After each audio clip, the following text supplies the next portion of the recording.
A tiny lamb was fighting for its life, struggling helplessly in the cold water. Without a second thought, the man rushed in and pulled the little one to safety.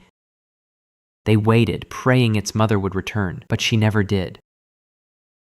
They brought the lamb home. Wrapped in warmth and kindness, the weak little lamb slowly found its strength again.